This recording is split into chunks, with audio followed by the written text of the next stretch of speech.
ये window AC है Voltas company की। इसमें गैस लीकेज थी। हम लोग कस्टमर के घर पहुँचे, फिर हम लोगों ने यहाँ पे एसी को देखा।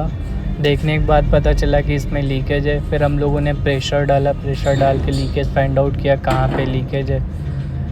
उसके बाद इसमें हमने साबुन पानी लगा के पता कर लिया कि लीकेज कहाँ पर है। फिर वो सारे लीकेज हम लोगों ने देखा और भी कहाँ है वो भी फाइंड आउट करना पड़ा। सारे लीकेज फाइंड आउट करने के बाद हम लोगों ने फिर ब्रेजिंग करना स्टार्ट किया। ब्रेजिंग करके लीकेज बंद किया। फिर हम लोगों ने प्रेशर बढ़ाया और बढ़ा के देखा कि वो लीकेज बंद हुए कि नहीं। फिर लीकेज चेक करने के बाद पता चला कि थोड़ी देर होल्ड करके रखे, फिर प्रेशर, फिर लीकेज नहीं था। फिर हम लोगों ने गैस चार्ज किया और कंप्लीट करके फिर एसी स्टार्ट किया। फिर हम लोगों की एसी कंप्लीट हो गई और वापस कूलिंग आने लगी।